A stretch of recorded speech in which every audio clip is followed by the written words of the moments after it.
wish to switch.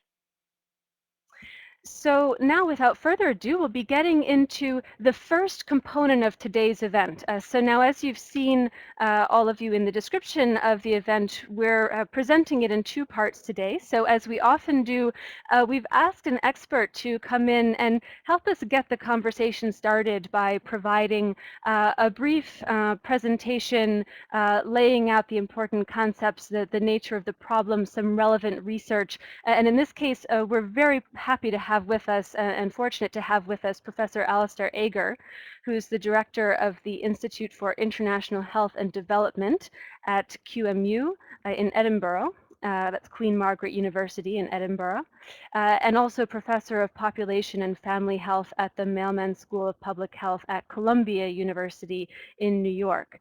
Professor Ager has worked in the field of international development with a particular focus on refugees and IDPs for more than 25 years after originally training in psychology. And he's published widely on the subject of the well-being of humanitarian workers, including a longitudinal study of the adjustment to expatriate workers the adjustment of expatriate workers, also studies of national staff in Uganda, Sri Lanka, and Jordan, and a recent analysis of the narratives of workers deployed with MSF. And I know he'll be sharing with us today some of the highlights, the findings of those studies. So an excellent way to get the conversation started today. So we'll turn now to Alistair, and then following his presentation, we'll have a brief Q&A. And then we'll move into introducing our panel and opening up a larger discussion to explore a number of different angles on this issue. So over to you, Alistair, and thanks for being with us. For your introduction, Anne Harrod, and I always fight shy a little of that word expert, and yes, I have expertise in some of the evaluation of these issues. Measurement of these issues over the last decade or so, but I'm delighted to see so many people involved in the consultation with expertise in a wide variety of ways through service, through humanitarian work, and through management, and through the provision of support services to humanitarians. So I look forward to the subsequent discussion, and my purpose, I think, is really to help frame some of the points that were given in the general briefing for this presentation, this consultation, particularly in response to Brendan's recent posting. And I want to note, for some people of a certain age, that it's remarkable that we're looking at these issues in 2015, actually on the 20th anniversary of a report on the management and support of relief and development workers by the Overseas Development Institute, which was called Room for Improvement. And for reading, some people might enjoy doing a quick Google search to find that document, as I did this morning, to try and take stock, really, how we've progressed over 20 years in terms of these issues. I want to use the images on this opening slide just to shape a little bit about that thinking. So the top left-hand corner is just an image recognizing the demands and the nature of humanitarian work. This actually is a photograph from Sri Lanka, but it could be from any number of humanitarian deployments, situations across the world, and we're recognizing that this is inevitably demanding and stressful work. But we're particularly interested, and that's the second image, that the graphs are presenting something about the way we can understand serving in such environments, either for a short or a longer period, to have on the mental health and well-being of humanitarian workers. And in particular, I think the implications of that for the effectiveness of humanitarian aid. Building on that data, I just want to hint at some of the things that will come up, I'm sure, in later discussion, which is the ways of understanding this to improve the management and support of humanitarian workers, whether this be through recruitment practices, briefing practices, support practices, post-assignment briefing. And I've been particularly honoured to work with the Antares Foundation, and Winifred will be speaking a little bit later about that, but a number of organisations that have either directed themselves as humanitarian providers or agencies supporting humanitarian response try to improve, to professionalise the management and support of humanitarian workers. But as Brendan, I think, hinted in his original posting, still much to be done for many agencies. And then, so just to hint at something, that image in the bottom right-hand corner of that screen is I think a remarkable photograph of humanitarian workers at a volleyball tournament in Gulu, taken about 10 years ago, which I think talks about something of the social capital, the connection, the social support that humanitarians have access to and share freely with each other. So although this is a presentation trying to highlight some needs and demands, I also want to respect and recognise the significant resources that humanitarian workers bring and the contribution that they can make in mutual support in terms of improving practice and supporting the development. So Marcus asked me to address 3 particular questions in this initial briefing, and the first one is about how we might understand staff wellness and how it relates to the broader situations of staff security. And I want to do that with a simple model. There are many different ways this could be described, but this is one that we've used over a number of years and that has some assistance for us. We recognise that there are events in the lives of humanitarian workers that are clearly stressful, that this is an environment in which there are many stresses, very demanding circumstances, and we're particularly concerned about those stresses because we recognise that they have impact on the well-being of individuals. Now, we can call these stress and strain, or we can call this stresses and then the stress that results in individuals. But basically, it's useful to distinguish between both the circumstances, the events that people experience, and then what impact that has on their bodies and on their minds and on their well-being and on their effectiveness at work. Now, we clearly know that this is demanding work, and we clearly know that there are many stressors that we can identify.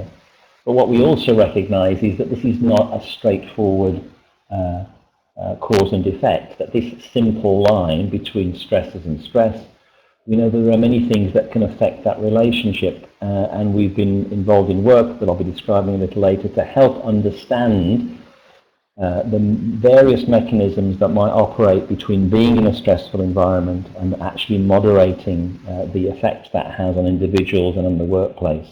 And that helps us begin to think to the figure, various coping strategies that individuals might bring, or that teams might bring, or team leaders might bring, various protective factors that we know that can make the workplace, although stressful, less impactful in a negative way on the well-being of individuals and the effectiveness of work there. And then broader things about the appraisal of threats, the way that the work is understood, and indeed the culture of an organisation and the support that it provides. So what we're trying to do over the next little bit of discussion is to reflect on what we've learned over the last 10 years or more around how agencies, through their management principles, through their support, how interagency efforts, how individual efforts can all moderate this relationship to protect both the well-being of humanitarian workers and the quality of their work. Now, stresses that we're particularly interested in may include very dramatic, traumatic stresses, and historically that has tended to get the greatest attention, whether this be the witnessing of a murder or a car hijacking, and those clearly are very threatening stresses. But what the research has indicated, that there are chronic stresses, the day in, day out challenge of the workplace, that also contribute significantly to challenging the mental health and well-being and effectiveness of work of workers. And another, what could be called secondary trauma, is the stresses of hearing of the circumstances and witnessing the circumstances of others. So we've been looking at those different sorts of issues. In terms of stress, we've been measuring that in terms of anxiety, of seeing that as something which can result as a result of being in stressful environments, and depression as well. PTSD has got significant profile, and we have looked at that, and it's important to look at that. But also the issue of burnout in terms of broader quality of work and longer term working in the field, a key area to understand the equipping or the erosion of the capacity of workers as a result of successive, potentially long-term chronic stresses, making them less and less effective in the workplace. So we're interested in those events and we're interested in those outcomes, but we're particularly interested in the things that are in the middle, the things that we might have some access to, either as human resource personnel or as team leaders or as recruitment workers for agencies, or indeed in terms of team colleagues of others, to know how we can support our colleagues. And these are things like looking at length of service, the role in the organisation, issues like team cohesion, organisational support, broader social support, individual coping styles, and in some contexts, the notion of cultural, spiritual and religious values and the way that can be brought to work. That's a broad framing just to start us thinking about, knowing that we're working with people that are working in stressful environments, that is likely to have impact on them measured in a variety of ways, but there are many intermediary factors that we want to understand to be able to improve the well-being of individuals and the effectiveness of their work. So secondly, I just want to go and pick on a couple of studies that I have been involved in with colleagues. I want to just briefly show for the record this slide of some of the key collaborators in this work with the Antares Foundation and the Centre for Disease Control. There has been other similar work being conducted. I want to talk about two particular studies that I think frame the issues that Brendan originally raised in his posting really quite well. And the first one was, as Anharad mentioned, a longitudinal study of expatriate humanitarian aid workers. These are aid workers deploying to a situation for a period in our study, typically around 6 months. And we spoke with them and conducted surveys with them just before they had deployed, immediately after their deployment when they returned, and then we followed up with them about 3 or 6 months later. And there were a number of, all of those issues that I showed in the previous slide, we were trying to measure both their well-being, but also their experience, their attitudes and their understanding and their sense of support from a variety of networks. And this study is available for you to review. I've just expanded the summary there. I'm going to highlight a few of those issues in a moment, but I just want to show you a couple of figures which are really quite powerful, I think, in trying to elaborate some of the consequences of service, humanitarian service on, in this particular case, the mental health and then the broader sense of burnout of humanitarian workers. So let me just talk to this figure fairly simply. The top left-hand corner is anxiety. And we're measuring a very simple thing here, which is people, the number of people in our sample. We had, as you can see, over 200 people in the sample.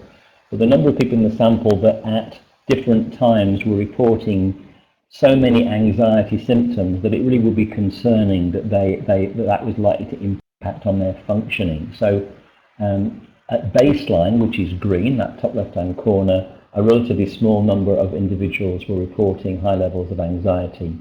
Immediately after deployment on their return, we can see a very, very significant number of people, a much higher number of people reporting anxiety. Then we could see the red line is what we would want to see, is that, okay, if this is stressful, people are very anxious, they're still anxiety provoked on their return, but as the months go by, they settle back a little bit towards what had been the case beforehand. That recovery that we see in follow-up shows that the work has been very demanding on people in terms of anxiety and stress, but as they have returned, it has begun to return towards the normal situation. Not quite at normal, because we're not back to the level of the green line, it's still a significant increase, but moving in that direction. The second figure of depression shows a rather more concerning picture, which is that elevation following deployment, but it not resolving 3 to 6 months later. This sense that many humanitarian workers report of, that not only was the situation demanding, but on return, much of the challenges stay with you in terms of the difficulty and the understandings of working. And then the third figure at the bottom of the page, that contains a similar picture, putting all this data together in terms of general distress. If anything, actually 3 to 6 months later, more people reporting these general symptoms of anxiety and depression than even of those immediately on return. So that's a concern. And let's look at it in terms of something more obviously linked to workplace effectiveness, and that's in terms of burnout. That's on the second half of the page. And here we're looking at three elements of burnout. The DP on the top right-hand corner is depersonalization. This is something that many humanitarian workers report on with significant concern, that they have found that they have begun to behave in a more cold way in terms of beneficiaries. To survive, they've had to put barriers up, and they feel that they are no longer emotionally connected to the work in the way that they would wish to. And you can see that this levels of depersonalization increased in our sample for those through humanitarian work, and again that those levels of depersonalization were retained even some months after follow-up. Emotional exhaustion is the second line, the second block of text there, and that again reflects this pattern of individuals coming back from deployment emotionally exhausted, but still reporting high levels of emotional exhaustion some months later. And in terms of personal accomplishment, that last area, not so much change across the three periods.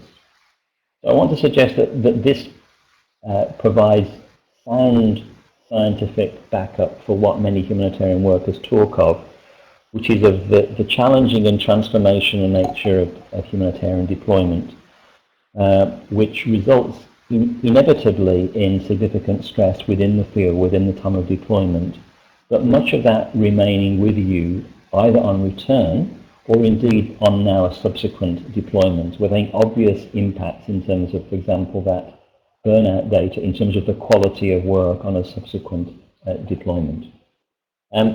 One of the huge, I'm actually going to jump over this slide because of the shortage of time, but it's self-explanatory, but really talking about a similar issue about changes in life satisfaction for expatriate workers. So to summarize that slide I showed earlier, I just want to underline what we were finding. Higher levels of chronic stress during deployment led to significant increases in depression and increased risk for burnout, etc. But the more positive thing I want to emphasize towards the end of the presentation is that those with higher levels of social support were associated with lower levels of depression and lower levels of psychosocial distress, and higher levels and greater life satisfaction. So we're beginning to see that there are steps that can decrease chronic stresses and strengthen social support networks. So in terms of that initial diagram, it isn't inevitable that exposed to high levels of stresses, one will have these consequences, but there are things that can begin to moderate that relationship. I want to go on briefly, and then I want to sum up. Just do a second study, because although we were very pleased to talk of that first study, many of us felt somewhat embarrassed that we were focusing on perhaps 10% of humanitarian workers which are expatriates, and clearly there are major stresses of deployment in that time, but we're all aware that 90% of humanitarian workers are national staff drawn from their own communities. And the second study I want to briefly touch on, looking at similar issues, was an exploration of that area. This was the three studies. The one I want to report on is the one in northern Uganda. And here this was of nearly 300 national staff talking about the chronic stresses that they were exposed to. The economic financial problems may be understandable, but 60%, 59.3, signalling tensions due to inequality of treatment between expatriates and nationals. 57% feeling powerless because of the situations of beneficiaries, but also challenges around separation from close relatives and other things. So chronic stressors to go along with a picture of personal trauma exposure, which is what this diagram is around. So these are life-threatening exposures. This isn't the chronic day in, day out stressors. These are the very acute ones that are particularly demanding. And the number of exposures, the number of times in one's life that one has witnessed these events at close hand. And I just want to signal that in all of our sample working in Gulu at this time, then the largest proportion, about 40% of people had witnessed at least 1 to 4 of these life-threatening events. Those that were a Choli ethnicity, and this is actually a proxy for those people who were born and brought up in this area, not deployed from other parts of Uganda, but born and brought up there, and had between 5 and 9 lifetime events in this way. And just in terms of this diagram, this compares very similarly to in fact, is higher levels of lifetime experience of traumatic events than those that we measured in an Iraqi sample of refugees that had fled the conflict in Iraq. So this national staff survey indicated many people with long-term chronic stresses, but also very, very acute stresses. In terms of support, strong social support. The largest proportion of people reported very, very strong support from colleagues. Team cohesion, you can see the line above, rather more moderate. Tensions within the team often contributing to greater difficulty. And rather sadly, very weak appraisals of organisational support, not just in terms of counselling, but more generally in terms of good management, good clarity of roles, and good general support. This work led us to make the following conclusions. I'll reveal them all rather than, whoops, if I can go back one, reveal them all just to show this. So the workers who had the highest levels of exposure to chronic stresses relating to both the setting and the work environment. So these are stresses that are not just inevitable in the situation, they're things that are potentially addressable within the work environment. For example, inequality in treatment between, the sense of injustice of inequality of treatment between national and expatriate staff is something that can be potentially addressed within the workplace. Over 50% of national staff had 5 or more categories of severe exposure to traumatic events. And then you'd seen from the earlier report very high levels of these colleagues reporting high levels of depression, nearly 70% of the sample, 53% reporting anxiety symptoms that would be associated with real interruption of the quality of work, and up to 26% of the population, the humanitarian workers, having so many symptoms associated with PTSD that again it's likely to be interrupting the quality of their work. But the better news, when we look at the moderators, those with less exposure to chronic stress, those with some relief of workplace stresses, showed less anxiety. Those with higher levels of social support were less likely to be anxious and less likely to show burnout. Looking at the provision and the capacities of national staff working with national NGOs compared to international NGOs, national NGO staff were much more vulnerable. And perhaps the simplest and the most important take home from these studies is that last bullet point.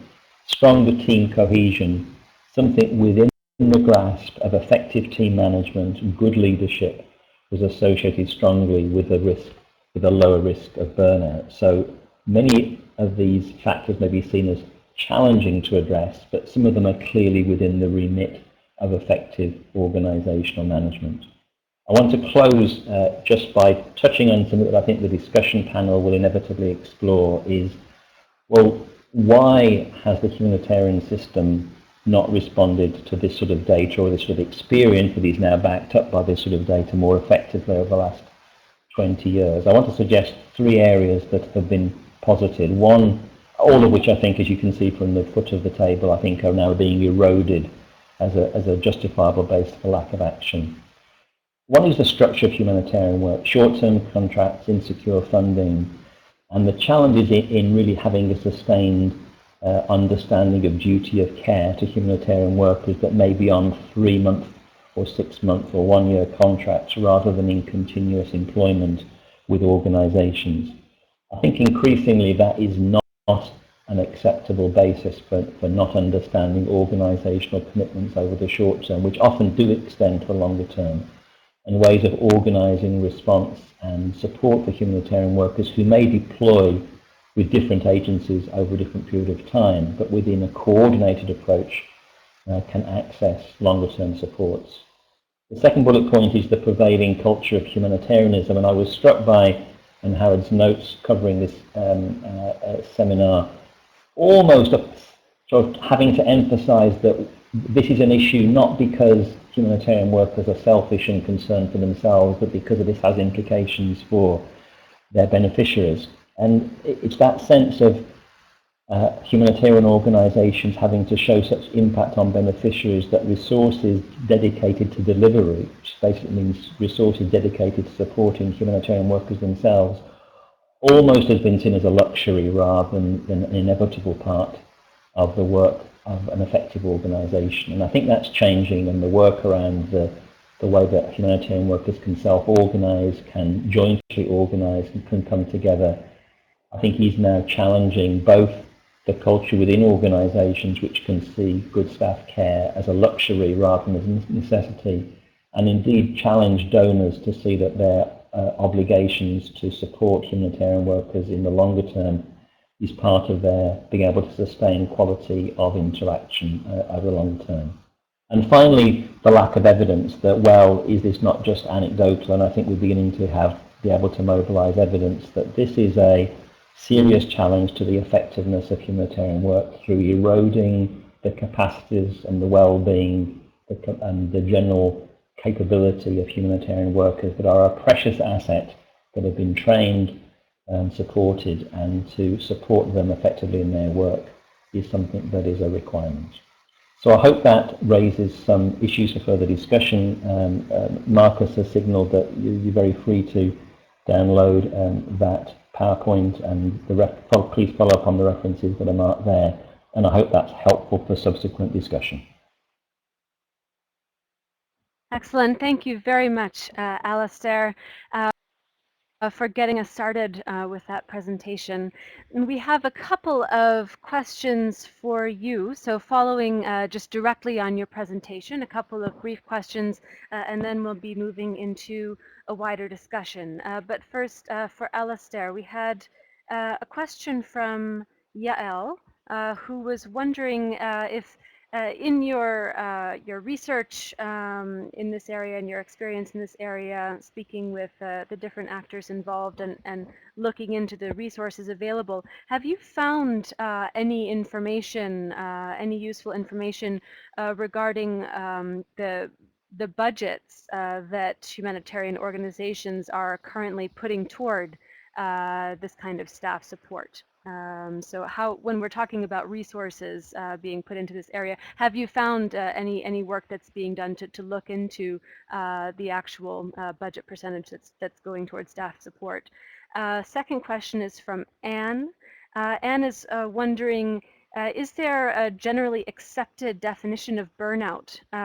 So in the study that you were describing, we saw that there were 3 different aspects of burnout that you were looking at. For those of us who are not deeply familiar with the subject matter, is this a generally accepted way to look at study of the phenomenon of burnout? So over to you, Alastair. Thanks, Howard. So for Yale's question, systematically, no, I don't know of work, and it may be that subsequent panelists have more insight into this, but I've looked at budget committed. I do anecdotally know of 2 sorts of issue. One, I won't name the organisation, but within the last 10 years, a significant investment in developing a staff wellness program, which I thought was quite groundbreaking, and then in a new organizational regime, that budget was really cut and the program disbanded because it was seen to be a luxury and not supporting directly the bottom line of effectiveness. And despite advocacy within the organization, without that was a sad example of both an innovation and a reversal of that innovation, which I think reflects the ambiguity of being able to see this as a key line item. The question is very relevant to not apologize about this as a line item, but to see as a key HR investment in terms of a challenging to manage workforce. I can see from a number of the comments in terms of its fluidity and in terms of short-term contracts. But in terms of broader interagency organisation, which there has been efforts to try and coordinate HR management practices across the major humanitarian NGOs, there is some potential for a more coordinated response which sees that investment in staff training, staff support, staff care is in the long term a sound investment rather than anything that is in any way inappropriate. On burnout, and I think burnout is an important issue because it does somehow speak to both individuals but also managers in a clearer way. I'm not saying anxiety and depression and PTSD are unimportant, but burnout is often seen as a more accessible notion, to where very capable staff are beginning to not function capably because of a number of experiences they've been through. And the model that we have used is actually a fairly well accepted one, which is really these three elements which just subjectively make sense, which is that this element, the emotional exhaustion, I think is fairly clear, of people being burnt out because they just, you can't have the energy anymore to be committed in the way that they previously were. The depersonalization is that element of being brusque and cutting oneself off from concerns in a way that is often disturbing to colleagues, but you can see as a way of coping with a difficult situation. And the broader sense of personal accomplishment is the sense that you don't become proud of your work in any way. So those three elements, there are different understandings of burnout, but I think those are common to most understandings of different elements, which are slightly different in different individuals, what will be more prominent, but the three together really do clearly result in a less effective worker and clearly in a significant challenge in being redeployed if you're in a situation where you're reporting challenges in any of those areas, and certainly all three. Great, thank you. And thanks again, Alistair. There were a couple of other questions coming in, but I think that they may be addressed through the discussion with our other panelists. So I think we're going to move on now to the next component of today's session. So I'd like to now welcome and briefly introduce our panel for this event. Again, I'll mention for the sake of the recording, live online consultation on humanitarian effectiveness and staff wellness in support of the World Humanitarian Summit consultation process. So having just benefited from this initial presentation from Alistair Ager, we're now going to be inviting in a number of additional panelists. We're very fortunate to have all of them with us today.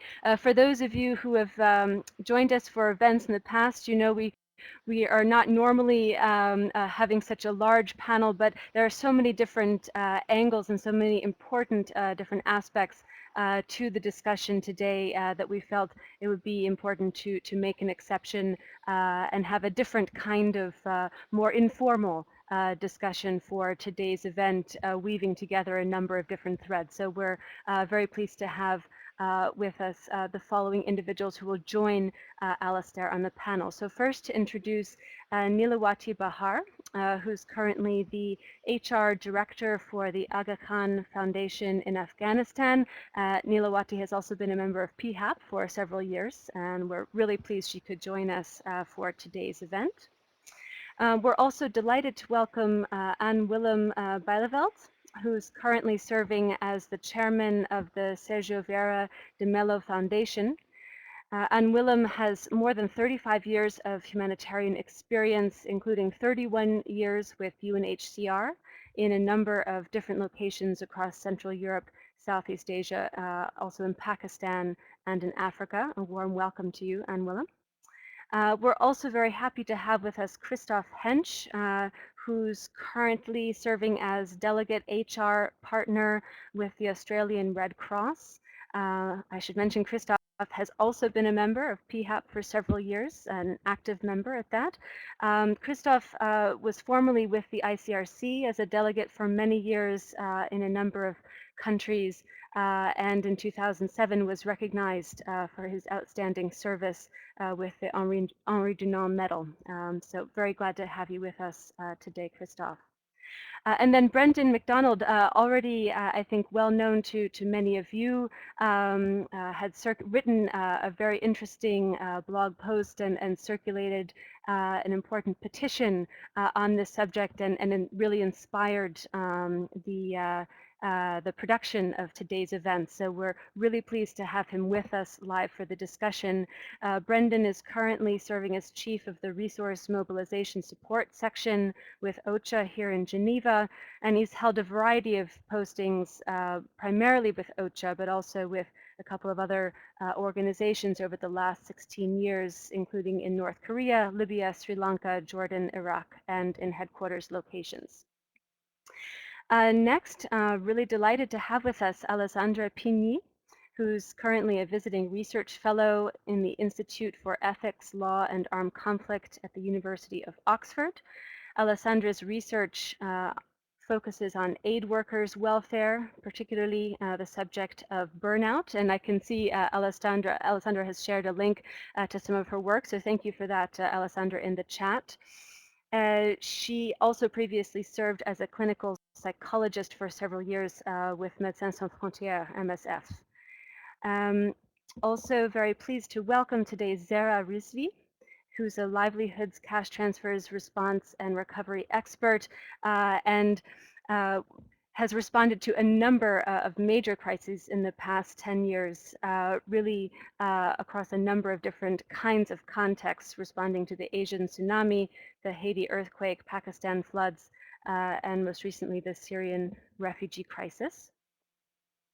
And then also, as mentioned by Alistair in his introduction, we're very happy to have on the panel today Winifred Simon, who is currently serving as one of the directors of the Antares Foundation, which is a nonprofit organization based in the Netherlands, working on staff care and psychological support. Winifred also has extensive experience personally within humanitarian organizations, both in field deployments and in headquarters positions. And then finally, of course, we hope that Alistair will be able to stay with us for the panel discussion. So looking ahead, we have about an hour, a little more than an hour ahead of us. And we're going to be structuring the discussion roughly in three parts, but really trying to make an informal discussion, weaving together a number of threads. So we'll be looking first at characterizing the problem, so building from the presentation of Alistair and bringing in the personal experiences and observations of our other panelists. Then we'll be looking at some examples of good practice. Many were already shared by all of you as participants in the registration. We'll be building on that by asking our panelists to share some of their own insights and the resources they're aware of. We'll be looking at current gaps. Of course, it's been recognized that there's still much to be done to find a satisfactory approach to dealing with these problems. We'll be looking at gaps and then asking our panelists about concrete improvements that can be made and how the sector can move forward. So while we're having this conversation with our panel, simultaneously there will be live poll questions, as I mentioned, so please do watch for those and take the opportunity to respond and give your own input. Also, during the panel discussion, we will have colleagues from several other organizations that are currently actively addressing these issues. They'll be present in the event and active in the chat, sharing resources, links to their work. We'll have colleagues from People in Aid and the Core Humanitarian Standards Alliance, also from International Location Safety, from the organization InterHealth, and others. Then I'll also briefly mention that for tomorrow's deadline for formal submissions to the World Humanitarian Summit consultation process, we will be putting together a summary report, a brief summary report of today's event with the highlighted results. This will be prepared immediately following the event in order to be in time to meet tomorrow's deadline for the summit process. However, considering all of the important and rich material that's been submitted and we expect will continue to be submitted live during this next hour, we at PHAP will also be preparing a more extensive report, drawing in all of this material and looking into next steps for moving forward with the issue ourselves as an association and hopefully in cooperation with all of you across the activities of PHAP's activities as an association. And then finally, please also note that today's discussion is being recorded and the recording will be made available to all participants shortly after the event. We'll send around a link to that. Okay, so we're going to launch now into looking at the relationship between wellness, staff and volunteer wellness or staff care, and humanitarian effectiveness, and overall characterizing the problem. I wanted to begin actually first with Zara and then with Brendan to ask about your own personal experiences having recently been deployed in so many different postings in different contexts with different organizations. What have you experienced and what have you observed regarding the link between wellness and effectiveness? So first to you, Zara. Hi everybody, good afternoon, and I do want to thank PHAP for being able to organize this sort of a forum. I think it's really important that we're finally able to talk about these things in such large forums. And given that I know we are short on time and we have many different people, I'll jump straight into answering that question in terms of looking at staff care and wellness and my own personal experiences around this. And, you know, one of the things that comes up over and over again is that it is a personal responsibility. There's a lot of times before going on mission or whatever, I try and figure out, you know, what is the sort of situation that I'm going to be living in? What will I be dealing with? And try and mitigate as much as possible, because I know from previous experiences that it is quite difficult to be able to take care of yourself within a humanitarian environment. You know, your living situation, it could be shared housing or it's very hot. You know, Haiti was a definite example where I was deployed, where it was just really difficult to be able to take time out for yourself. It was a very stressful situation as well. And even though I deployed with a really good organization, there wasn't a lot happening around staff duty of care. Well, I shouldn't say that. There wasn't a lot happening around wellness issues. You know, you do sign a code of conduct and you have all these other things in place. However, in terms of your own wellness, keeping a healthy lifestyle going so that you can be more effective in your work, that is very much a personal responsibility. I'm going to hand over to you, Brendan, if that's okay. Over to you, Brendan. We'll unmute you. And do you have the floor? Go ahead.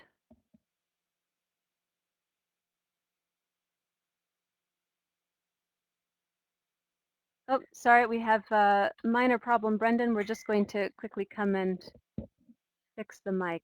Hang on for just a moment.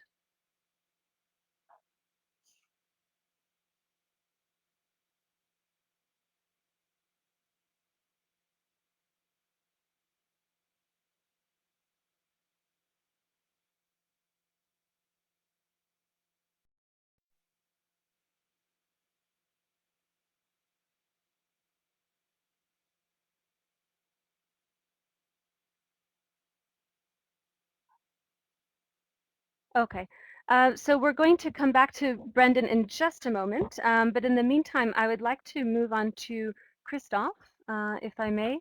And Christoph, in particular, if you might have anything to say regarding the link between wellness or staff care and physical security, safety and security of staff. Over to you, Christoph. Yeah, hi. Look, I'm working at headquarters currently, deploying people. So I have a view on and experience on what we do before we deploy. And I have experienced here in Melbourne that compared to what I have experienced in the past as a delegate myself, there is a much larger awareness of well-being and the need for training people. So we're using a professional service that is specialized on working with delegates and aid workers, and we offer both briefings, pre-departure briefings, and briefings on the way home when people return. They are not always compulsory, though we have certain deployments, like when we sent delegates to West Africa to work with Ebola, for instance. We made it a compulsory part of our preparation that people have a pre-departure deployment psychological checkup, and the same when they came back home. as this was for most people to be acknowledged to be quite a how would you say stressful and different kind of deployment. Hello? Yes, yes, great, thank you. Sorry. So I think we may have Okay. Brendan. Brendan back. So we're going to move back over to Brendan. And Brendan, if we could ask you about your personal experience as we asked Zara regarding what you have seen or experienced in terms of the link between wellness and effectiveness of humanitarian response.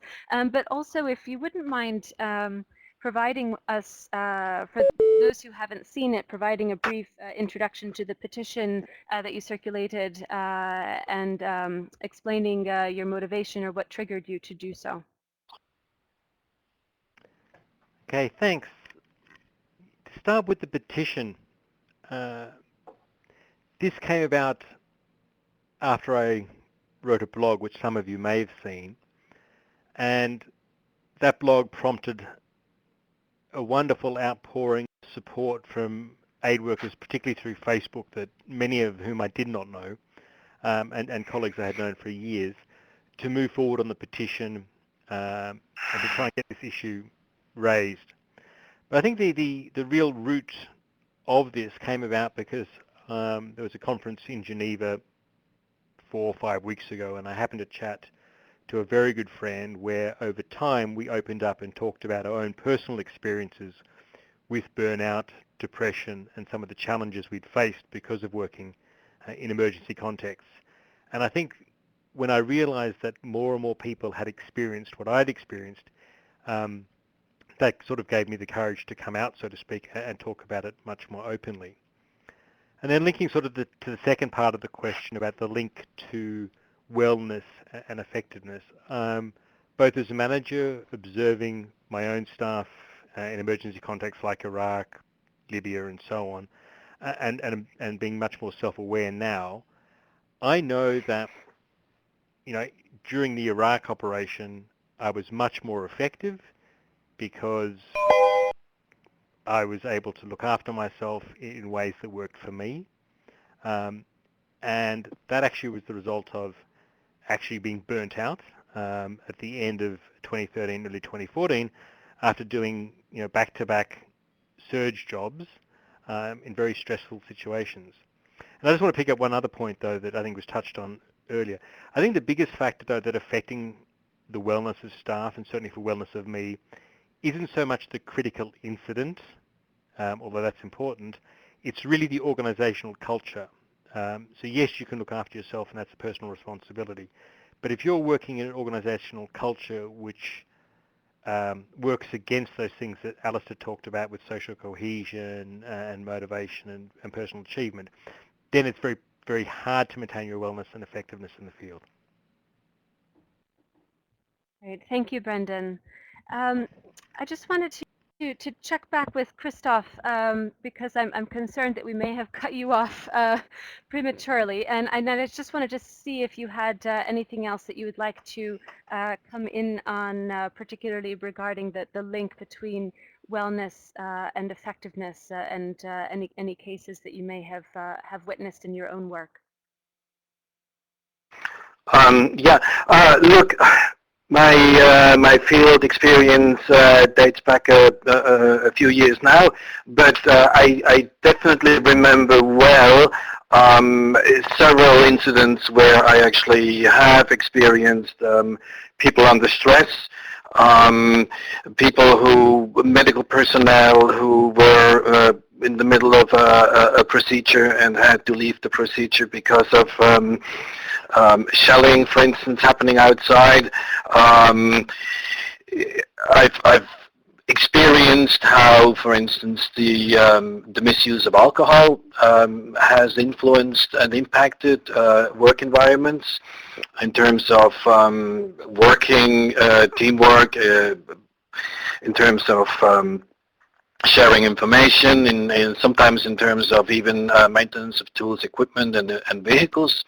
And while you know, I couldn't really say that they all resulted in some terrible physical security incident, but you know, they definitely could have, or they definitely did increase the danger onto which we were working, and that's why I think it is really crucial that we make sure that we help people to, you know, be grounded and to be psychologically balanced as much as possible, so that, you know, those incidents of self-medication and so on with alcohol and other things, that they don't happen if we can avoid that. Right, thank you. Thanks very much, Christoph. I'd like to pick up on that and move now to Anne Willem. So Anne Willem, I know in your current position and in the last few years you haven't been in the field, but I think it would be very interesting for all of us to hear based on your past experience, which may now feel like some time ago, but at that time, how did you characterize the problem? Was this something that you observed and your colleagues observed in your work? Did you already see a connection between something like wellness or staff care and humanitarian effectiveness, or is this a more recently emerging realization? Over to you, Anne Willem. Yeah, hello. I'm really pleased to be on this panel, although I'm out of business, if you can call it, for the last almost 10 years. But it is, in fact, there has been a defining moment where things have changed totally, and that was the end of the Cold War. Up to the early 1990s, there was no danger, perceived danger or real danger for humanitarian workers. And it is after the end of the Cold War that things broke down. There was no polarization anymore between two blocks, and everything broke down. And this is where, for the first time, humanitarian workers became targets. And I was in the early 90s heavily involved in the Balkans, in the former Yugoslavia, where I was the special envoy of the High Commissioner and the coordinator for the program. And there, for the first time, we were faced with really extremely stressful situations for which none of us really were prepared. But the way we dealt with, first of all, as an observation, because the certain former speakers talked about the importance of social cohesion to deal with stress.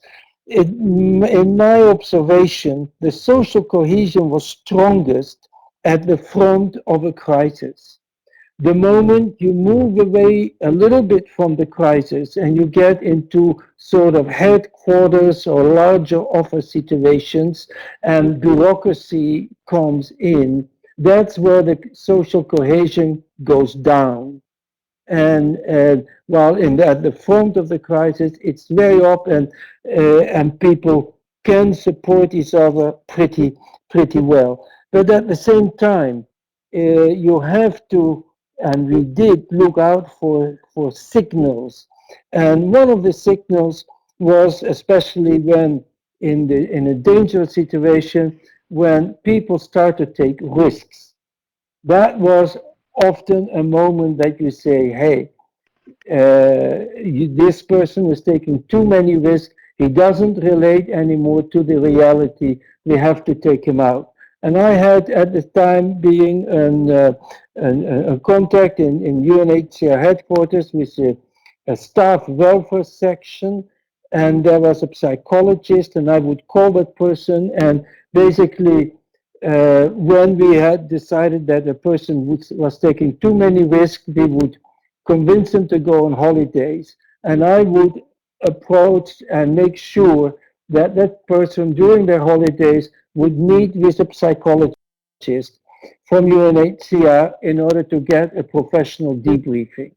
And even at a certain moment, we had 3 or 4 persons who needed that. And we managed to get the psychologist to come down to Croatia so we could set up a way that a proper debriefing uh, could take place. And so we tried to deal with this in a sort of ad hoc manner. The problem, of course, is, and which is also was I think mentioned before, is staff welfare is always one of the first issues which will be cut when there is a budget problem. And I know with UNHCR, but I think with all the other agencies as well, budget problems are recurrent issues and happen all the time. So it is extremely important that maybe a joint action between all agencies in order to get onto the agenda of all organizations an, a backup system and staff welfare system which maybe can be regrouped between agencies in order to have it cheaper than if every agency deals with it on its own. But I think probably we've all known the issue. The issue has never gone away. There have been ad hoc responses, but I don't think there has been a system-wide institutional response to this. And I think this meeting, Angerat, is great in order maybe this humanitarian summit coming forward that this can be channeled in a way that maybe something could be put in place in order to deal with this. Over to Excellent. you. Yeah. Thank you so much, Anne Willem. Very much appreciated. We'd like to dig in now to look at terms because we've heard the term wellness. It's in the title of the event. We've heard the term staff care, staff welfare. I'd like to turn to Nilawati and to ask you, on the basis of your work and your experience, you're dealing with these issues on a day-to-day basis in your HR function. For you, is the term staff wellness the best term to use for the kind of problem that we're talking about today? Over to you, Nilawati. Right. Um, Good afternoon, everyone.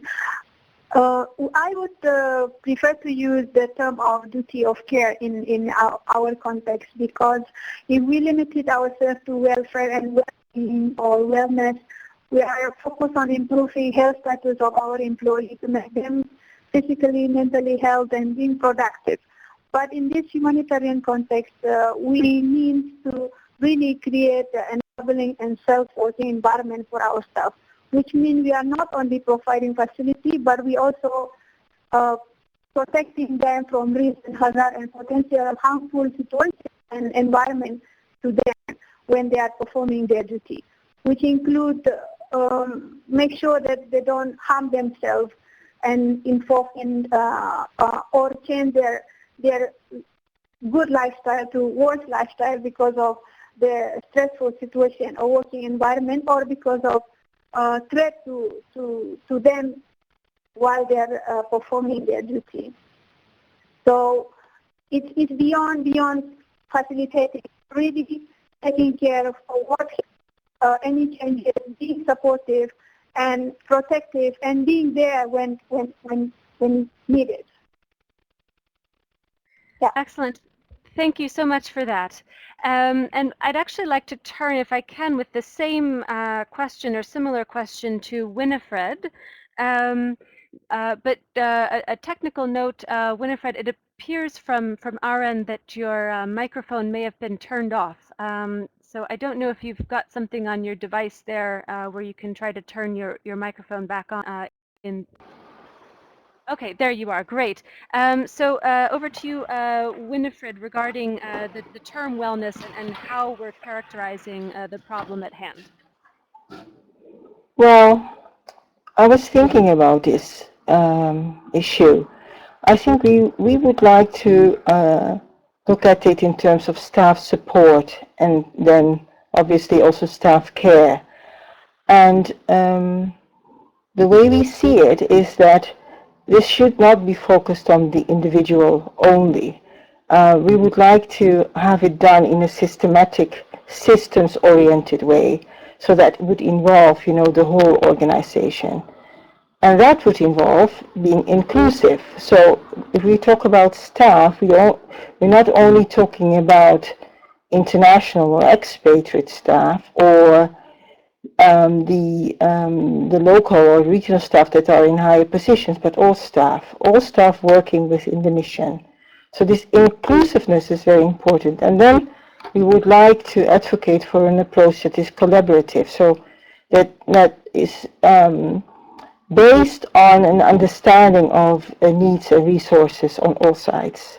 And all of that should be embedded in a cultural change within the organizations that we are working with, because in a way, when you approach it as a person suffers from burnout, a person suffers from possible PTSD, somebody is upset because something happened. I'm not underestimating the impact that has on this person and on the family and on the community and all of that, but if you focus on that, then you miss out on lots of other things that, when a person is part of a larger system, you need to address the system and equip the system and the persons within the system in such a way that they are able to deal with handling the stress in the organization and assist the individual in doing a better job and coping their own stress.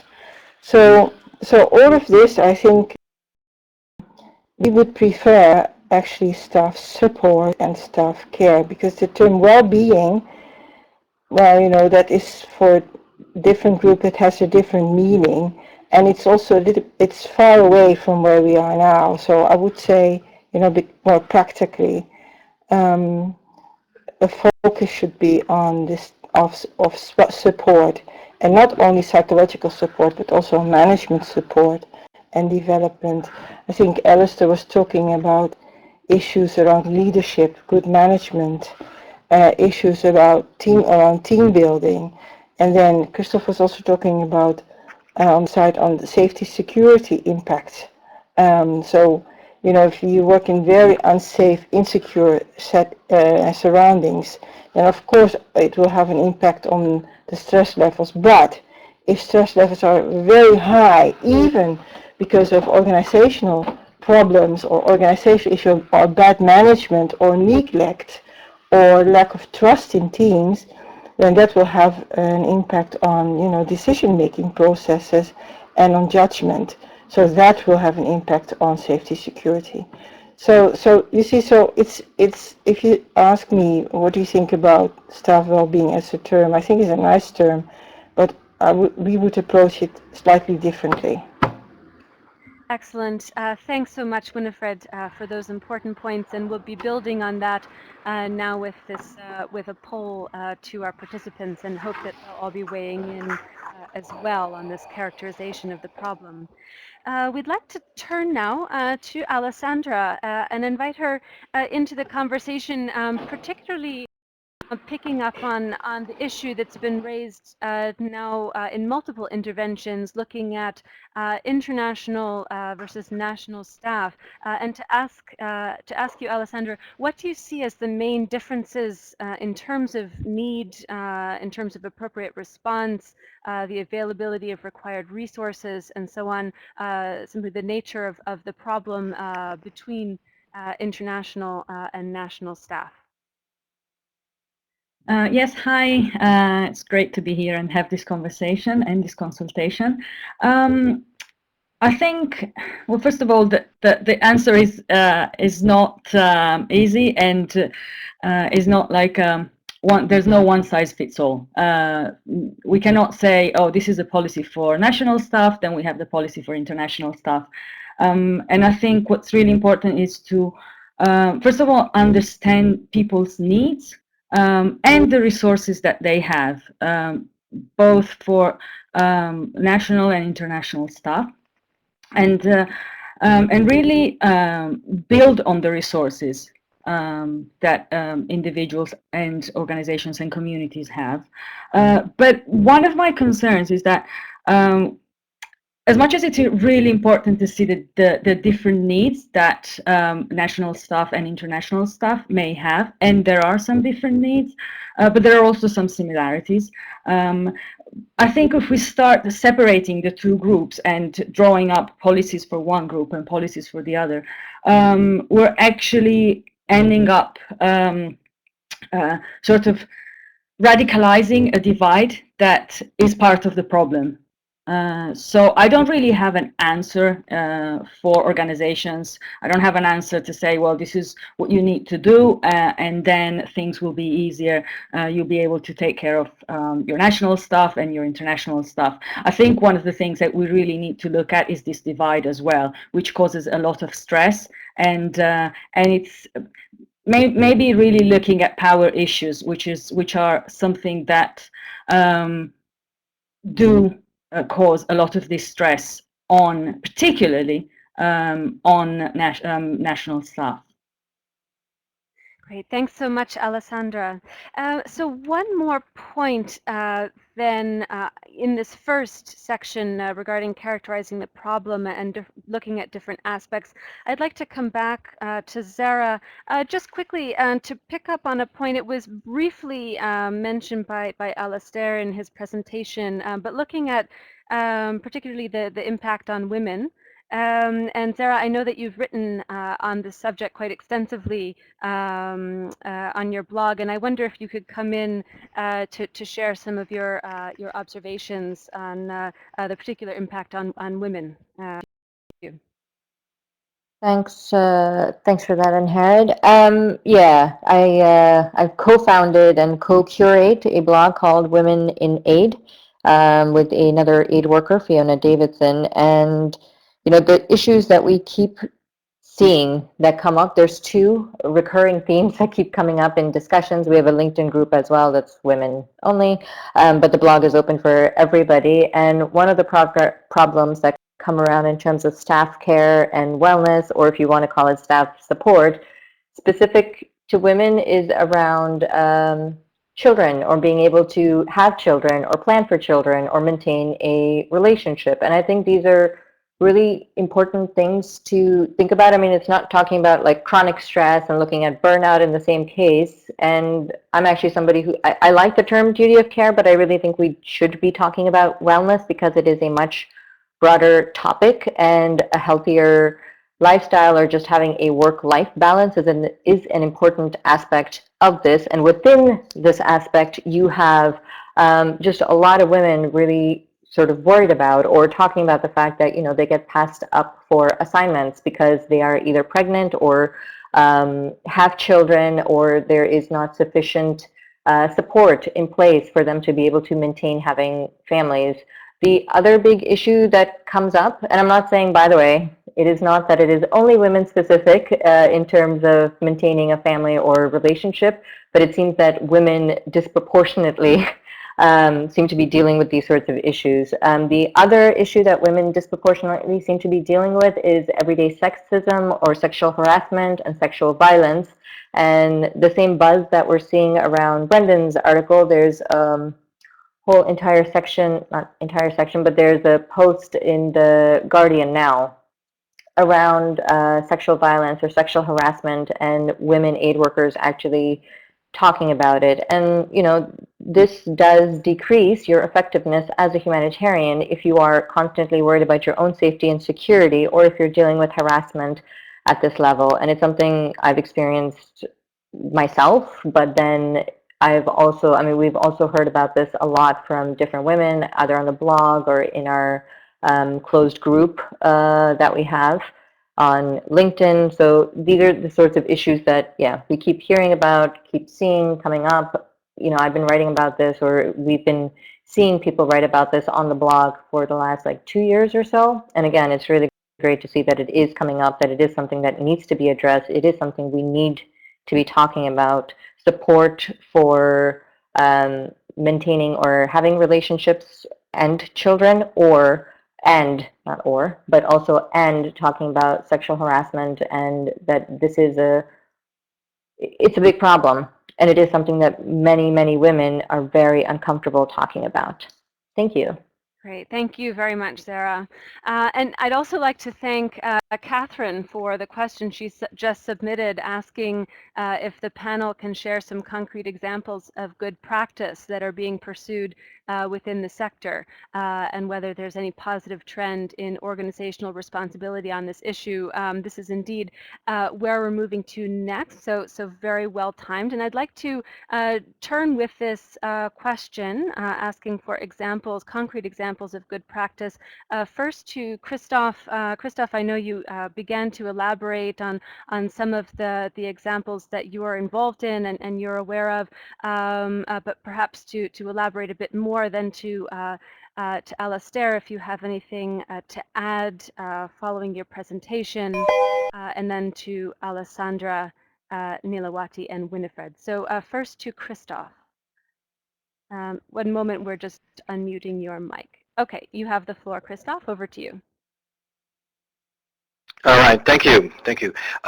Yeah, as I think started to talk about earlier on, at Australian Red Cross, we always offer psychosocial briefings and debriefings for delegates. It's not that they always take it up, but the option is there. And as I said, like, for special deployments, like for instance, when we deployed people to Ebola crisis in West Africa, we made it a compulsory part of our deployment procedures. We can do that because we actually have here in Melbourne the Mandala Foundation, which is a small but specialized agency which works almost exclusively with aid workers and has a great store of knowledge and experience working in the field. Because we've discovered that just having a psychologist at hand doesn't always necessarily help, because really having the context knowledge and knowing in what kind of context and environments we work is actually very important to be able to provide that support. Now, the training support and the debriefing support is actually complemented by training support for human resources staff and line managers. I think it's very important that we do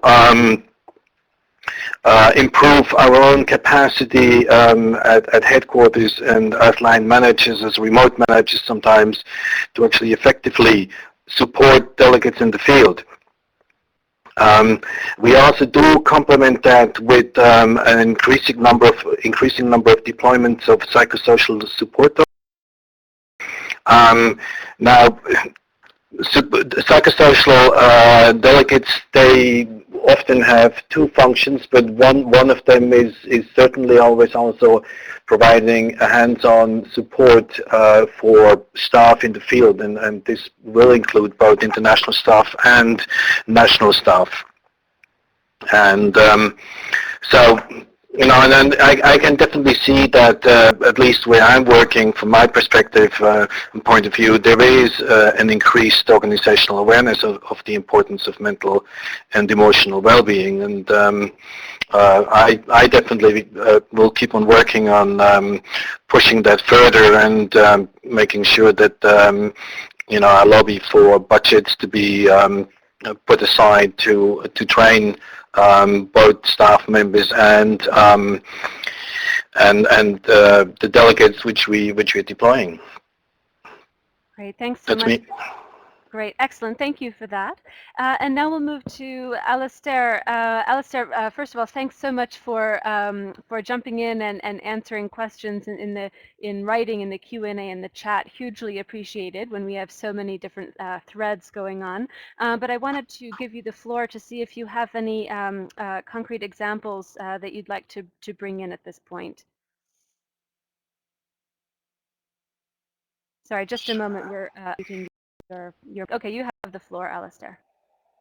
I have two thoughts, I think, and Harrod, and I want to use two different words, sort of service and systems, if you like. I think in the last 5 to 10 years, there are a number of services that have been developed, and Chris has been mentioning some in terms of referral services, either for post-deployment briefing or pre-deployment briefing, and I think there is a value in those, and I think that they are often appreciated. I think Brendan in his blog indicated that sometimes they're seen as suitable, and other times those services don't seem to quite fit the nature or the interests or the character or the personality of an individual. And I think we need a broader range of services, including what has now emerged as sort of self-help services of sort of training materials and things online.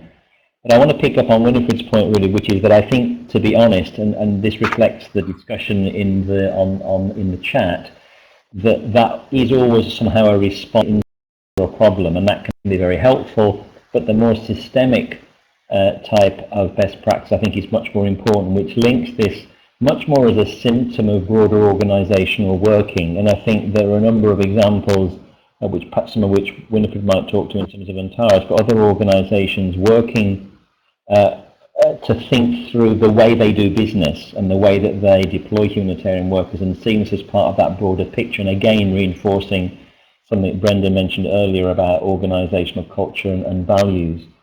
I have to have a big shout out, I think, for UNHCR in terms of its sort of structural review. It's still early days to say how much that's affected practice, but have held up the mirror of these Antares principles to themselves and their operations to say, how are they doing, and acknowledging that in some areas they're doing much better than others in terms of having facilities and so on, but in terms of having principles and having policies for some aspects being much weaker. So I think this idea of moving from a sort of a services when there's a problem to a systems of engagement, that's much more the area of promising practice that I see emerging, of organisations taking seriously how precious their workers are, what a challenging group they are to work with because of the fluidity of employment, but how getting your head around how to manage such resources well is really the heart of good, effective humanitarian intervention.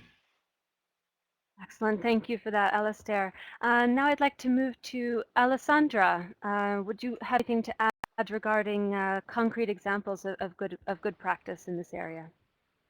I would like to follow up on what Alistair just said. I think we can have all the staff care policies in place, and it can be really nice. We all agree on the mission statements and the values, but that's good to have them in place. So I just underline this, it's important. But I think there has to be a change in mindset, a change in the way we relate to each other in the organizations, in a change in the way we see each other as, it might sound a bit fluffy as human beings. So kind of like bring back humanity. Don't give me another policy because I've got a million already. And, like this is people don't want more bureaucracy, more forms to fill, and all of that. People want a bit of humanity in the work environment so that they can bring it then in their work when they're dealing with crisis affected people.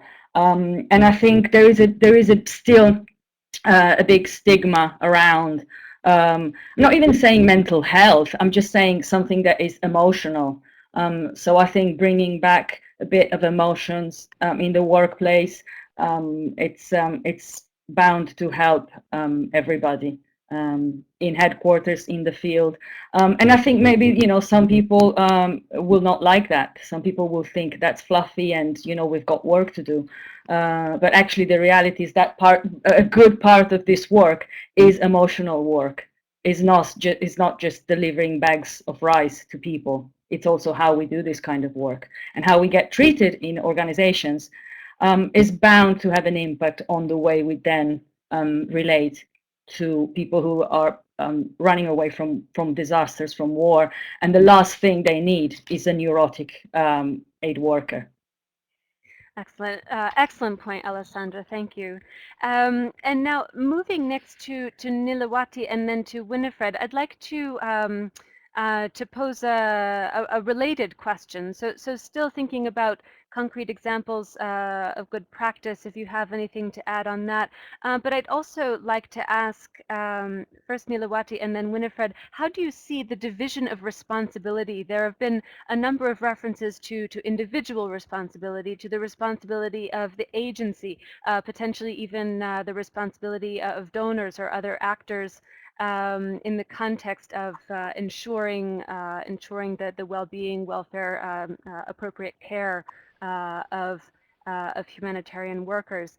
How do you see the division of responsibility in the different aspects of the problem? First to Nilawati, you have the floor.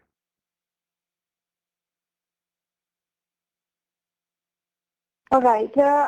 I mean, let me add a little bit on what the best practice or what things we can do in more improving the well-being, really keeping balance between what we give in ongoing support to our people in the field and also managing critical incidents in more and being prepared that also be done all, when the international organization operate in Afghanistan, for example, they tend to keep everyone in the same compound. But for us, we try be flexible by allowing them to live in their private accommodation and choose with whom they would like to share their accommodation, for example, to make sure that their privacy and manage their privacy and lifestyle.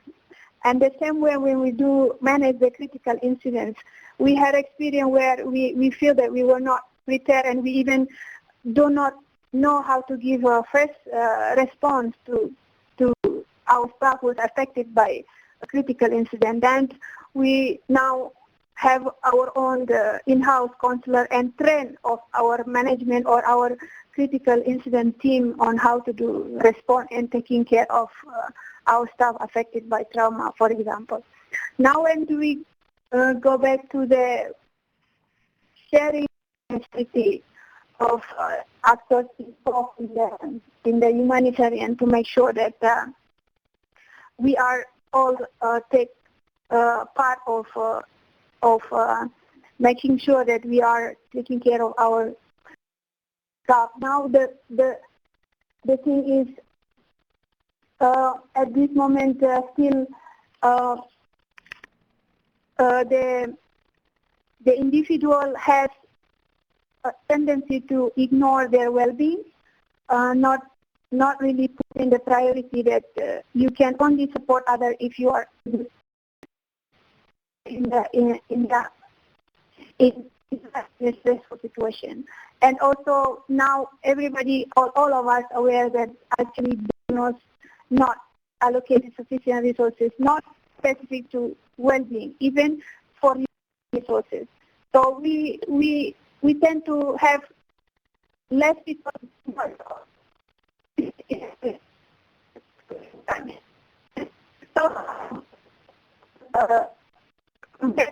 the field. Somehow disconnecting between understanding of people in headquarters what really need in the field and understanding about the or setting up priority from people in the field, because when we are in the field for so long, we tend to adjust ourselves to the environment and forget that they actually already also now be part of that situation. And sometimes we tend to also ignore and not accepting support from our headquarters. Yeah. Great, thank you, Nilawati. And now moving to Winifred's, and the same question regarding how you see this division of responsibility between the operational agency, the individual aid worker, and other actors, for example, potentially donors. Over to you, Winifred. Thank you.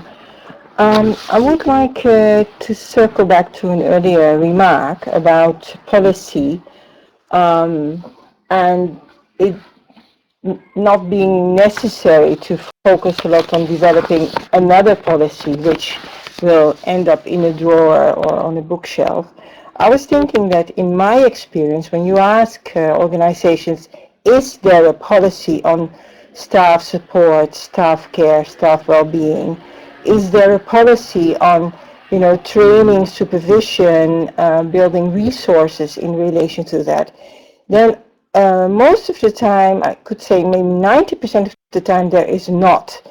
And it's immediately linked to if there's no policy, then it means there's no budget allocated. And if there's no budget, then it will be very difficult for managers, they say, to spend money and time on it. So I would say that, and I thought it was very that in the early 90s, that it is useful to have to help an organization, or when you are in an organization, to help develop a very simple policy and then also consequently, of course, allocate budget that facilitates an understanding on all levels in the organization of what it means to have staff support, staff care in the organization, what it means, what it entails, and also what the responsibilities are related to it. And so not only the responsibilities on the individual level, because, after themselves and prepare themselves well and all that, team leaders should be trained in being good team leaders, and they should be assisted by hiring, doing the job well, and also be supported. Managers should understand what it's all about, and what good, what supportive, communicative communication. There should be respect and inclusiveness. But all of that, I think, could be assisted by having some kind of document, and should not be like a book, but just a document which describes in very simple terms what it means for that organization, for your organization, to deal with this, and also how you're going to allocate resources in time, in people, in goods that will be helpful towards a good result. And then in the end, of course, how are you going to evaluate what you have done in terms of the staff support and care, and see if it has been efficient, and if it has been good, and if it brought new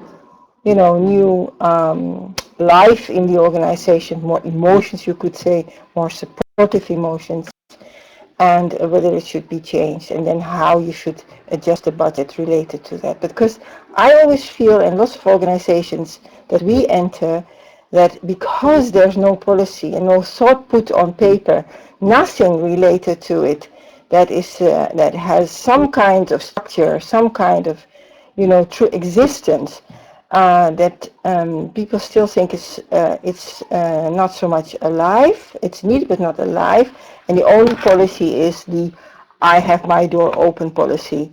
But then people close their door or they walk by it. So I think it's a shared responsibility across the whole organization, but leadership expected and in a way demanded from management in making it happen.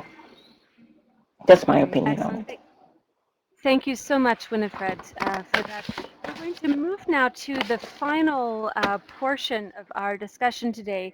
So having looked first at different aspects of the problem, characterizing the problem, then looking at concrete examples of good practice and some related questions, we're moving now to look at some specific gaps. What are the gaps that currently exist? Many of these, of course, have come up already in the discussion, but to take another opportunity to look at gaps, but also at what concrete improvements should be made from this point. And I'd like to turn in this final portion, first to Brendan, to ask, what are the main barriers that you see in addressing the problem? Alistair mentioned some at the end of his presentation, mentioned that thankfully these are being gradually eroded as problems, and there may be more and more opportunity to take positive action moving forward. But Brendan, what have you found from your discussions with other aid workers on this topic? Over to you.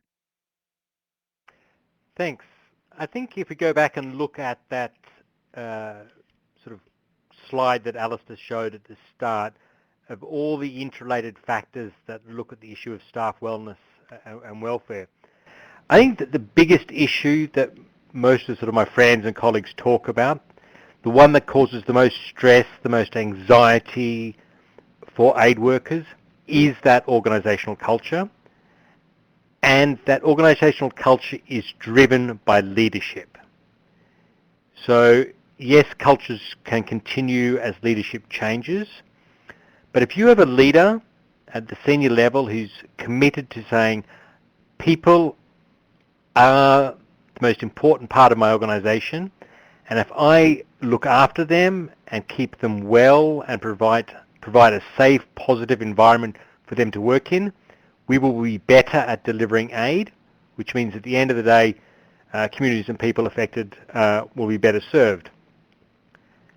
That challenge of dealing with getting the right leadership on board and that right level of commitment is the biggest issue. And then I think that some of the other comments that people have made, yes, there's a lot of policies, there's a lot of practices out there. We probably couldn't design a solution for each agency and NGO to reflect their own cultures. But none of that's going to happen, and I don't think it's that expensive, until the leadership simply gets what this issue's about. Thank you, Brendan. I'd like to move to Christoph, perhaps to pick up on Brendan's comments or any of the previous comments, but to focus on that forward-looking question of, in your view, what concrete improvements should be made from this point. Over to you, Christoph. Yeah, thank you. Look, I agree to these comments about leadership and commitment. You know, it's interesting. We often talk about that commitment, that that this is important, and then when we come down to preparing delegates, we get this constant fight that we have a week workshop. We get 1 hour, maybe 2, depending, allocated to educate future aid workers in stress management and psychosocial support and all of that. And I think one of the things we really need to take seriously is we need to understand that this kind of education has to do with the effectiveness and the efficiency of our operations. And yes, there are so many little details that we need to teach and that we need to transmit in those kind of courses.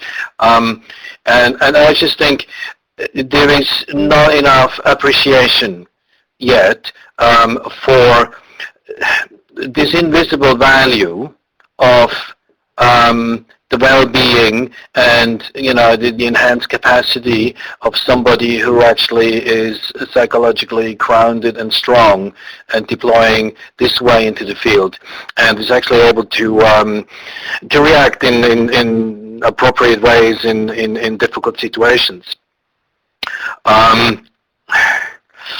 So I think that's definitely something which we still have to work for and to work on. There's another thing which has always been important for me as well, is that part with that organizational culture, I think there should also come a larger appreciation, a larger recognition of aid workers and their efforts and their willingness to actually expose themselves to dangers that few in our society would do. I think, as aid workers, we are helpers. We tend to discount our own well-being in favor of helping others to increase their well-being. And I think there needs to be some leadership within the organizations to actually say, well, we need to appreciate ourselves. We need to recognize the efforts and all of that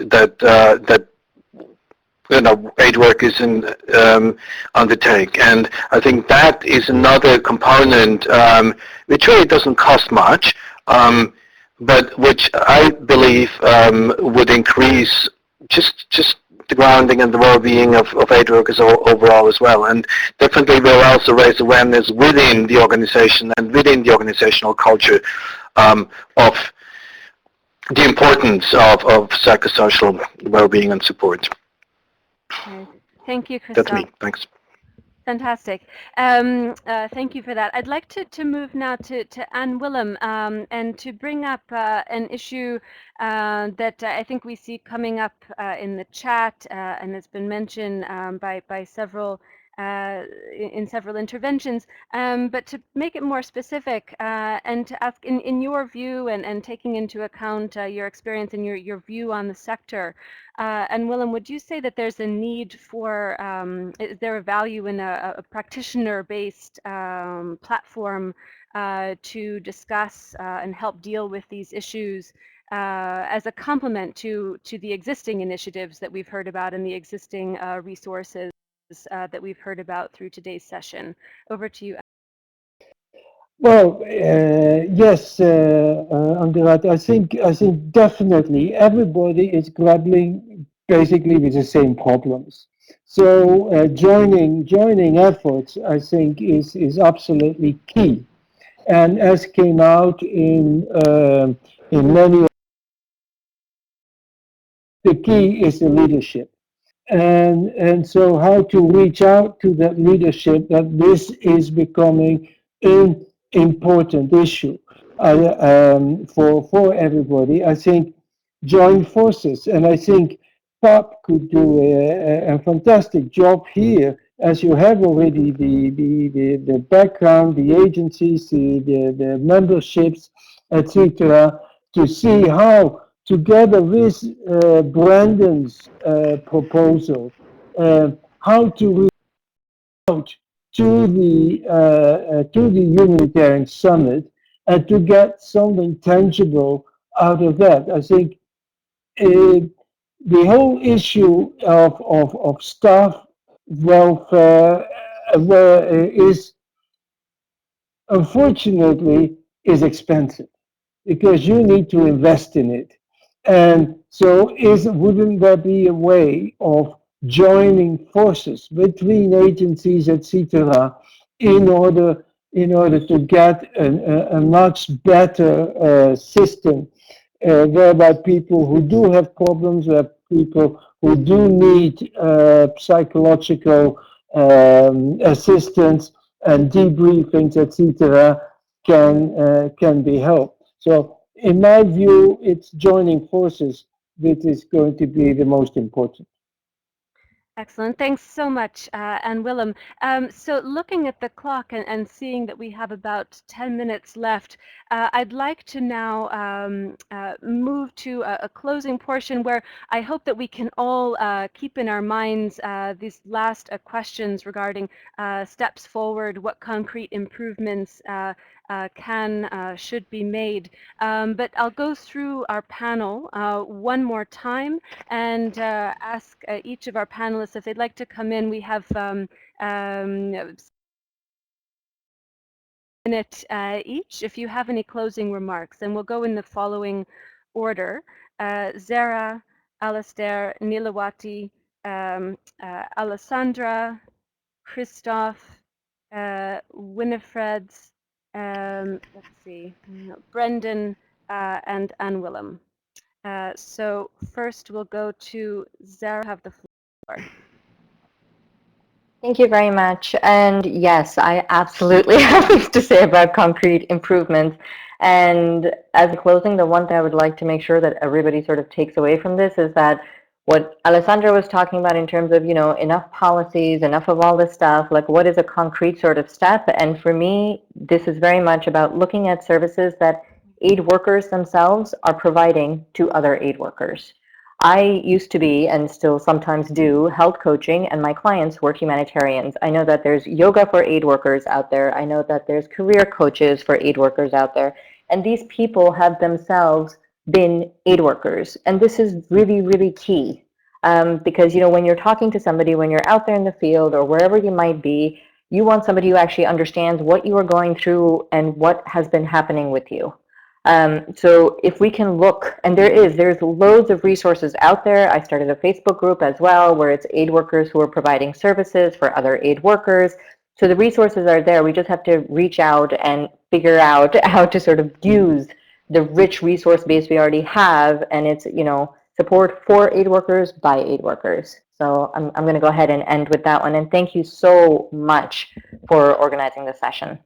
Great, thank you, Zara. It's been great to have you with us. Thanks for all of the work that you do, your active participation in today's event, but throughout throughout your life on social media and so on. Keep it up, and thanks for joining us. Moving now to Alistair for any closing remarks to leave us with.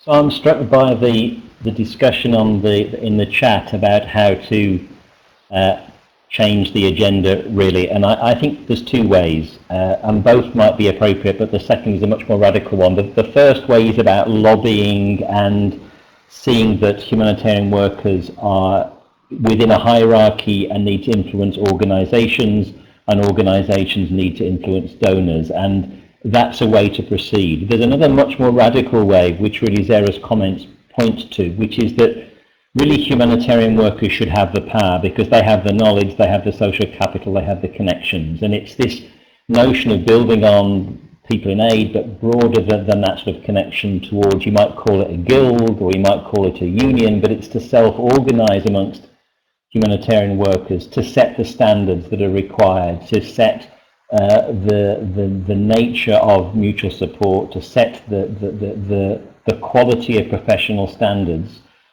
Which then means that they will not recognize an organization, that a humanitarian worker will not take a position with a particular NGO if it doesn't follow these particular standards. And that's just a challenge to humanitarian workers to acknowledge there's such expertise, such insight, that through self-organization and community organization, there's a potential power there that could be very useful.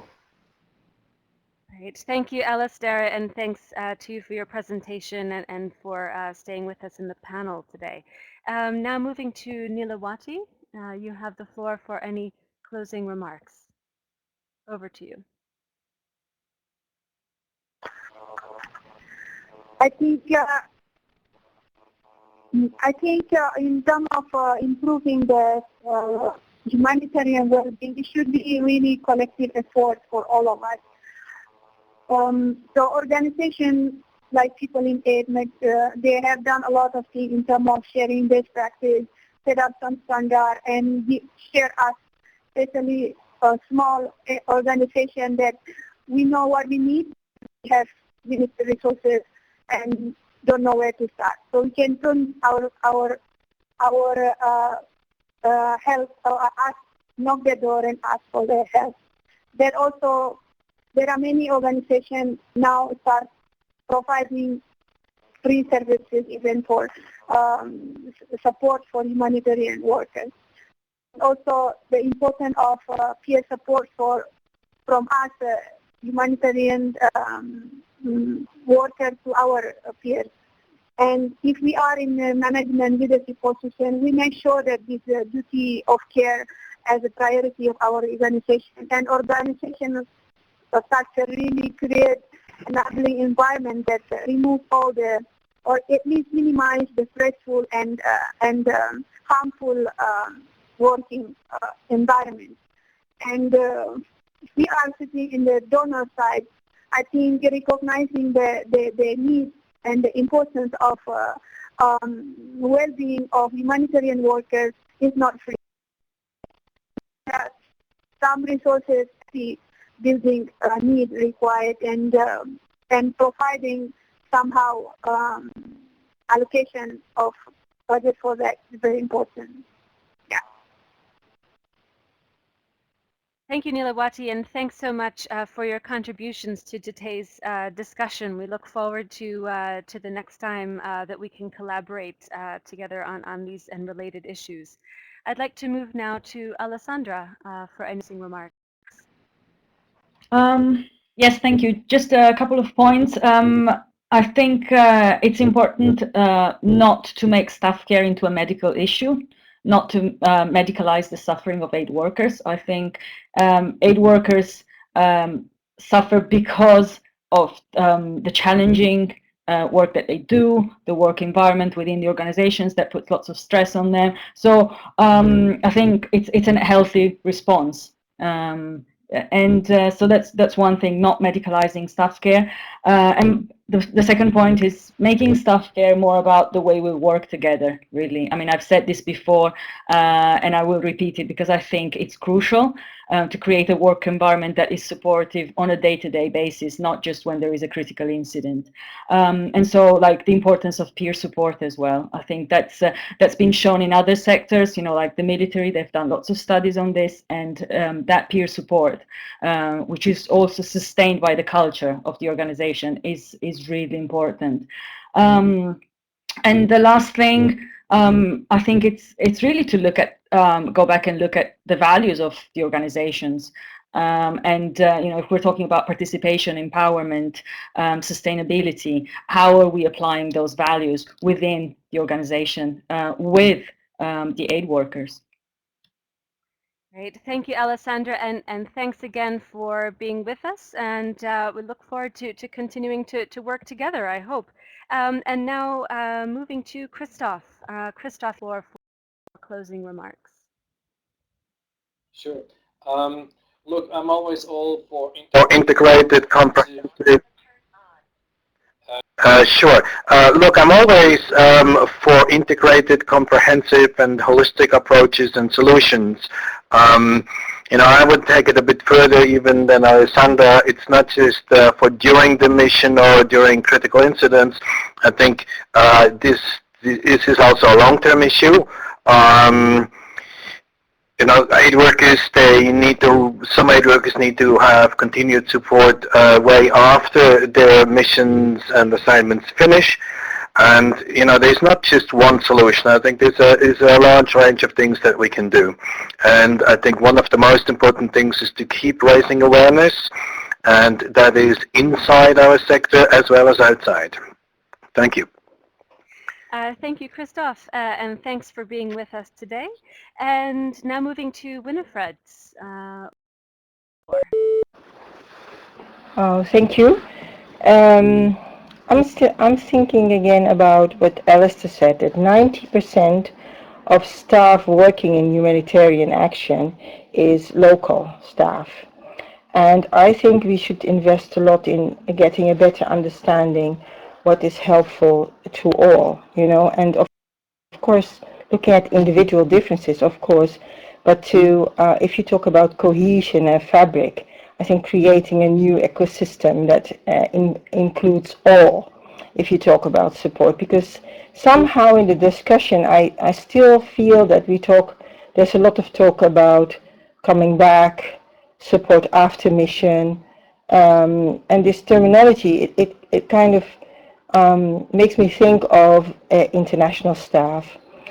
So that's one thing. And the other thing is that since a couple of years, where you know, we go into a situation looking at what is good, what is helpful, what is special about this kind of work, what is rewarding. And often it is the relationship between international and national staff, the special connections, the finding of new true friends all over the world, and the feeling that you belong to that there's a greater cause that you can collectively work on. So I would say invest in including are the other voices beyond the international voices. That's what I would say. I mean international expert voices. Excellent.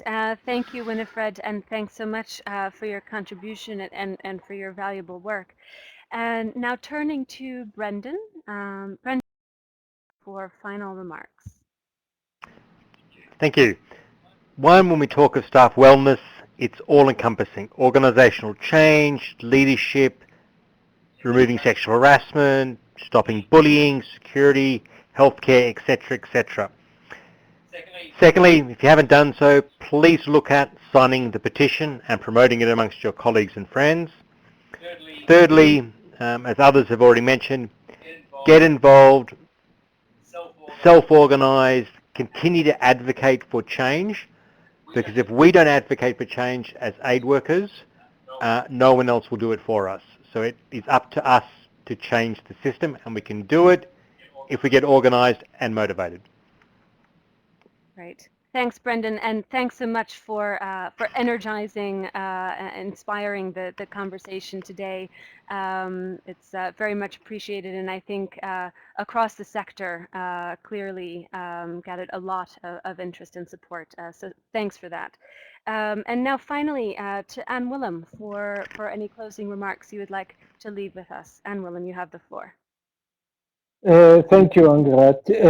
Well, it's always nice when you're the last one, and because I'm quite impressed with whatever all the issues the panelist has mentioned as what they see as the most important thing are important things. It's such a complex issue that there is not one answer possible, and I think you got a lot of the answers on the table from all the various panelists.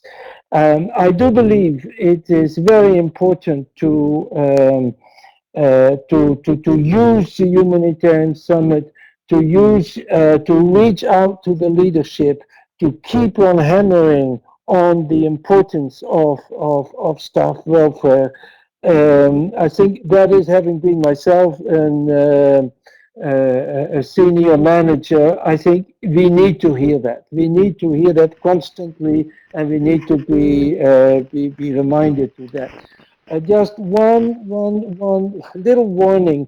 As far as I understand what the petition which is going, I think it's important, that petition, in order to bring for the awareness and the Humanitarian Summit, that I would not go into creating another organization. I think PAP could deal with this as PAP is doing it at the moment, and I think it would be probably counterproductive if you would get all of a sudden another organization, and one wouldn't know really who is who and what is what, and one will lose.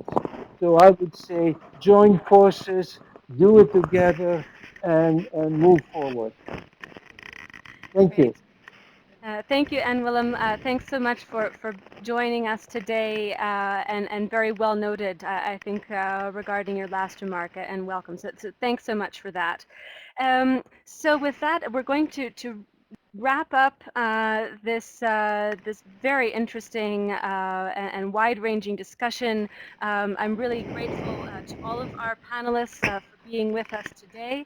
Also immensely grateful to all of the participants who have been so active in the chat, in the polls, in the pre-registration questions. There's obviously a lot to say, and I'm really pleased that you are able to connect with each other, and that we're all able to connect on this issue today, and I hope it can continue in a variety of fora. So as I mentioned at the beginning, this event was recorded. The recording will be available to you very soon. You'll receive an email about that most likely in the next few hours, and the recording will be available at the link you see on your screen. Also regarding the report, as I mentioned, there will actually be two reports. First, a brief highlight report that we'll be putting together immediately, just bringing the main points from today's discussion in time to be formally submitted to the World Humanitarian Summit. process with the deadline of tomorrow. So there will be that initial highlight report, but then a more extensive report will follow because, as I mentioned, the amount of material and all of the different threads of discussion and ideas for ways forward are quite rich. So at PHAP here we'll be taking that on as a thread of work, and a more extensive report will be available from that. So then, just to leave you with a couple of notes next regarding our next upcoming event. This is also in the series of our consultation and other related online events in support of the World Humanitarian Summit process. We're really fortunate to have an opportunity for a special event with the Undersecretary General and Emergency Response Coordinator Stephen O'Brien, who took office very recently, as I'm sure you all know, on the 1st of June this year, succeeding Valerie Amos. And he'll be joining us on Tuesday, this coming Tuesday, 4th of August, for a special hour-long event which will include a presentation from Stephen O'Brien with his vision for the World Humanitarian Summit process and beyond, as well as an extensive opportunity for live Q&A with participants. So please do join us for that. Register if you haven't already and submit your questions for Stephen O'Brien. So that's this coming Tuesday, 4th of August. Then we do also have another a very important discussion coming up 2 days later on the 6th of August. That would be Thursday next week, a live online consultation on the topic of gender-based violence in humanitarian crises. Again, this is a consultation event in support of the World Humanitarian Summit, has garnered a tremendous amount of interest. We're expecting a very large group for that event and hope that you'll be a part of the conversation. And then finally, to end with just a few quick thanks, I'd like to thank the World Humanitarian Summit Secretariat for being great partners this year on this series of events. It's been a pleasure to work with them. I'd also like to thank the government of Germany for their financial support in making this series possible, and then to my colleagues Marcus Forsberg, who's the main force behind the scenes here in producing all of PHAP's online productions, and then also our colleague Suranjana Das, who's been invaluable with supporting on the administrative and data management. And finally, a special thank you to Pedro, who's come back to PHAP just for one day to help us with the live tweeting of today's event. So a big thanks to Pedro as well. And do continue the discussion, use the hashtag ReshapeAid, visit the website of the summit, worldhumanitariansummit.org, and if you'd like to read more about us, the International Association of Professionals in Humanitarian Assistance and Protection, or PHAP for short, please do check us out at www.phap.org. With that, this is Gerard Lang, Executive Director of PHAP, signing off from Geneva, wishing you a good morning, afternoon, and good evening, and looking forward to next time.